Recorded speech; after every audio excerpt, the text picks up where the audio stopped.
I'm going to wet the seat for these guys. Lawrence fan. Okay, all right. I'm saturated pretty good.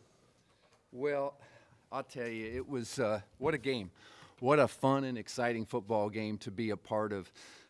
We came out, well, let's back up to them. They came out fast. They were sharp. Just as we had foreseen, knowing the team they are, competitive team, they wanted to bounce back from their game last week. And we came out and looked like a team that was flat and didn't execute well and just very frustrating early on. However, in football and in life, if you never quit and you never give up and you keep competing and you keep battling, you always got a chance. And our guys did that. We started to click and we started to make some plays. I think we threw two big touchdown passes. David had a heck of a night. Maybe one of his all-time best as a Spartan. I don't know so much about 2012, but boy, was he good. And just throwing the ball around. Billy Freeman just made outstanding catches and plays. And Billy's a great example. He dropped a play. We had a trick play in the first half, and Billy dropped a pass, and he was wide open. And the whole stadium, you feel like a pin gets stuck in it. But yet he bounced back, and you tell him, hey, keep your head up. We need you. There's a lot of football left to be played. And that was really the message to our whole team. And, that's just a great one example of a guy who came back and made two huge catches, leapfrogged a guy in the fourth quarter, and just got the energy on the sideline going. So really, really proud of that. Let's not overlook the offensive line, giving David Fales time to throw the football. Opening up the run game, I thought, again, Jared Lawson, another freshman in our rotation who just came up. I think he rushed for over 100 yards in the game. Tyler Winston, another freshman stepping up. And I'm giving these guys, but let's not forget the glue that holds them together. David Fales, the offensive lineman. Chandler Jones, another big night, some big receptions down the field. So proud of those guys. I thought defensively, just like the rest of the team, we made some mistakes early on, and it continued throughout, but we got better in the second half, and we made stops when we had to make stops, and that really gave us a chance. So all in all, I'm proud of this football team. Kept competing, kept battling. We rectified coming out poorly. We got it right. We got back on track, and we played the kind of football that I want to see us play. So with that, I'll open it up to questions. Fourth down, do you punt it or do you go for it? And I just felt like, hey, I like our team. I like our offensive line. I want to go for it. And I know that probably would have been the game had we not gotten it. They might have been able to march down, and I could have been second guessed, but that's part of the game. And I think I coach off instinct more, like the second 2-point conversion. The chart says to kick it and go up by 6. But I just felt I want to get up by 7 because the way they were moving the ball and their kicking situation. So the gut feel was to go for it. And actually, we got three 2-point conversions, truth be known. The first one got called back because there was some concern up in the box, I think, on the replay. Not that he scored, but the replay guy, my understanding was thought that they didn't signal touchdown, so thought we were continuing the downs. But hey, we got it in the very next play, and so that was all good. The play action pass, obviously that's a gutsy call. Well, it got really crowded in there when they called the timeout and we ran the quarterback sneak, and so we felt like, hey, the more they condense and crowd it, and you just get wadded up, we thought let's do a little odd spider pass that we call it, and either hit the fullback who was open as well, or David went for the big play, Billy on the corner route, and big throw, big catch, and that really was huge because now we're in position to kick a field goal, and we just felt we kept pounding, and let's just run it in if we can, and we ended up doing that. Yeah. Yes. The additional question is, what do you say to your players at halftime? I'd ask you, what do you say to your players after the first quarter? Yeah, well, I was tempted to call a timeout or two back-to-back and just lay into them about, look at all these fans here, want to cheer on San Jose State football, and we're not giving them something to cheer about because we're not playing very well. And so at halftime, I didn't focus on the negative. I addressed it. I said, as ugly as we played in that first quarter, you know what, guys? We turned things around. We got some momentum. Things started clicking in the second quarter, and we're only down 9. I said 2 weeks ago in Fort Collins, we were down 7. Not much of a difference from there, and we came roaring back in the second half in that game, and we can do it in this game.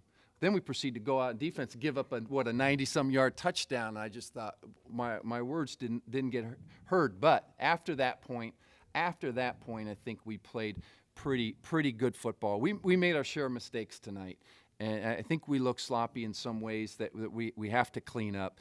But guys just made big plays, and that's what stands out to me. We'll go back and watch the film and coach guys up of the details and whatnot. But guys made plays, and proud of them on that.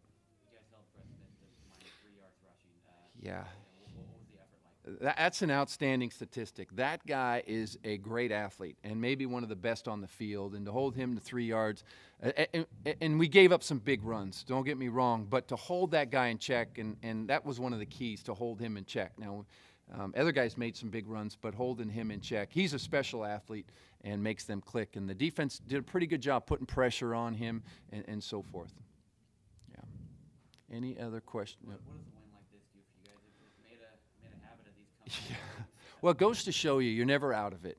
And if you always compete, you always got a chance. And I think it gives you some confidence that, even though you're down, you just keep competing and executing, and we can come out. And the thing is, it gives us the confidence that we have the guys who can make plays, that will step up and make those plays at opportune times, that it's important to do so. So I think that gives us confidence. Now, I prefer not digging a big hole in the future. I think we were down twice, 16 points in that game. And it just goes to show you the resiliency, guys not throwing the towel in, not quitting, just keep fighting and competing, and that's a credit to the coaches, and it's a credit to the seniors and to the other guys on the sideline to keep battling, keep competing. Defense had a stretch, a couple 3-and-outs in a row, and forced a couple turnovers.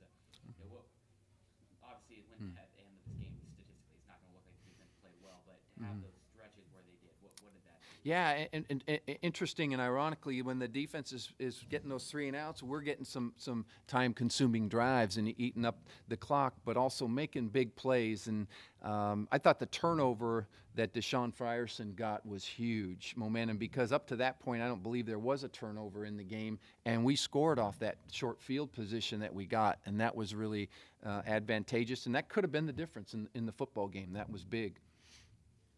Any more questions for Coach Caragher? Did the missed field goal by both guys earlier in the game play into the factor of you guys trying to score a touchdown on the last drive? Not necessarily, because he's a good kicker. He's a good kicker, and he's had a couple moments, flashes, but I have confidence in Austin, full confidence, and it's just unfortunate, and I think we fixed it, and he was good and upbeat, and I can tell by a kicker's demeanor if it really rattles him or he can shake it off, and I felt like he could shake it off. So I was good centering the ball, but the more we ran it, we just said, let's try and run it in with protecting the football all the while, and let's try and get it in there. And if we don't, we have timeouts. We can paw it and center when the ball's going up the pipe, and we can step in and kick the field goal. So, Run on third down. I mean, for a guy who you didn't know if he was going to play, his run. yeah. If he doesn't get that, probably going to kick a field goal with about a minute to go and give that scary offense another chance. True. What did that do, especially for? Oh, that was the game clincher, and it just boosts the team. And Jared had some cramps tonight, and that's partly why he wasn't in there. But Thomas Tucker stepped up and made some big plays. And this game, you've got to have depth. And our young guys, our team is stepping up and making those plays. And just proud of him and the guys' belief and their confidence. And that was a huge play to be able to do that, because now we could run out the clock for the most part.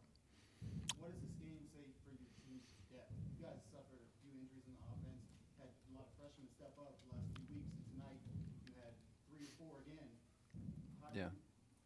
How do you feel about the team's depth now? If you can get any of those guys back on the field? Well, most definitely encouraged by it. And it just reinforces my message to the guys. I will get ready, and then my opportunity will come, because it happens. Guys get dinged up, and we had to throw guys in. You saw Keenan Sykes, a true freshman, we pulled out of a red shirt because we felt we needed help in the pass rushing area, and Keenan showed in practice. We played Sean Bacon a little bit more, bringing him off the edge. We felt like we need to generate a better, more productive pass rush, and I think we did. We put some pressure on their quarterback. But yeah, depth has improved, and the more guys play in big games, in close moments, the more they're tested, and the more you feel confident in playing them.